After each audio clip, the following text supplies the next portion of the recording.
Good morning. It's just a little past 6 a.m. on a Monday morning here in Bend, Oregon. I had trouble sleeping and had an interview this morning, uh, which I'll be excited to share with everyone with Maverick Knowles. He's one of the founders of Legacy EV, which is the program I did the EV conversion course on. But figured just get up early, go with the momentum.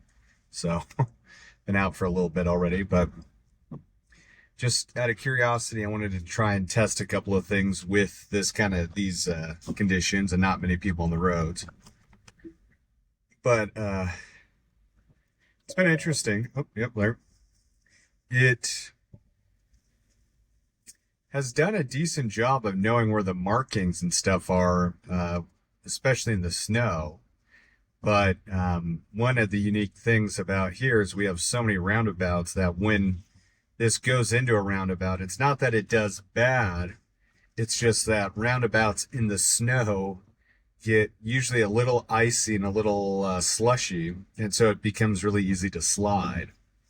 And so I tried it earlier going into one of the roundabouts, and it just started going to a slide, and I had to take over, which didn't surprise me at all. That, I think, surprises a lot of people if they're not used to driving in a roundabout in these kinds of conditions. But just kind of interesting stuff. It does seem to be, it's definitely at least farther to the left than I would be right now. This is still running on 11.4.9. But I think a good portion of that is just due to the fact that it actually probably would be about this far over normally.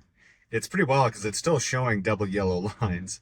But because of all the snow and stuff, yep, I'm going to have to take over here. I would be farther over to the right, and it hasn't been sliding too much, but let's see. There's no one behind me. There's no one in the roundabout right now, so yeah. Ooh, and it goes into a, that actually kind of held it, not too bad, but it was going to a pretty good slide there on that one.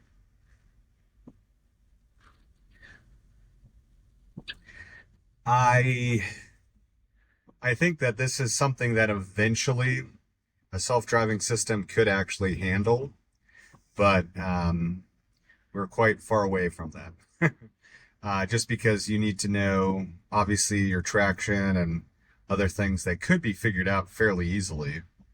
But it's just one of those things that without the right exposure or practice, it even throws kind of a normal driver. Let's see. And I've got it on autopilot right now, but there's a big old thing, and I'm going to take over so it doesn't hit those. Looks like that was just slush, so I probably could have hit it, but fine. But every now and then you get a big ice thing, and you really don't want to hit those with, especially a car like this with this low ground clearance.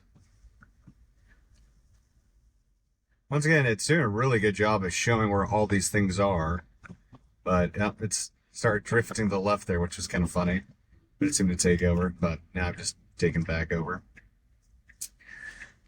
Really no surprises here, but just figured I'd share with people who are curious. And obviously, being here in Central Oregon, a little bit of slide there even. We get real weather, and we do have hills and mountain passes and all these things to contend with. So, still quite a ways from actual real self-driving. But being the optimist that I am, it's not that someone or some company couldn't figure it out eventually, but I think that is one of the big areas. And I think when a lot of people think of a full self-driving vehicle, they realize, yeah, it's got to do it also in these kinds of conditions. And honestly, these are the kinds of conditions where you'd want a service like that to work really well. So people who either don't have vehicles or honestly don't have the right properly equipped vehicles. Like right now, I have winter tires on my car at least. In some ways, I wish I had stud tires, but this year's been pretty dry, so it hasn't been that big of a deal. But for a lot of people who don't have it, having the ability to get into a car or taxi with the right kind of things is worth it. And honestly, I would probably even do it quite a bit if that was available to me. But alas, we still have a ways to go in that regard. And I mean, even right now, it's kind of interesting because it snowed maybe half to 3/4 of an inch last night, But this morning now it is raining a little bit. And so it was already becoming a bit of a slush before the rain, honestly, because I think some would melt in just people driving on the road. But right now it's really kind of becoming that with the rain. And you can just feel, and this is going to be true with any car, it's not just because this is a Tesla, but you can just really feel right now the slush kind of pulling more so than usual. Because it is just kind of getting to that right consistency where it's a little dangerous. So I am trying to get back home because we got definitely some early people trying to, I guess, probably get to work. And they're driving a little crazy, if I'm being honest, for this kind of weather. But that's the biggest danger, is always sometimes not you, but the other drivers.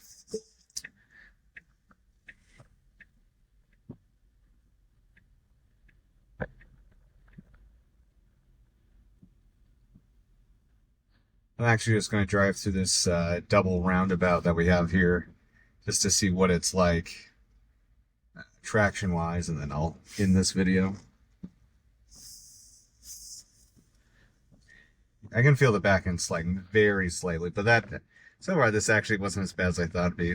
Some of the other ones just gets, sometimes you get ice and other things build up just because you get so many people driving over the same area, and with them going into turn, just push it down so much harder than even regular road. But no, that was fun actually. Okay, with that, I will end it.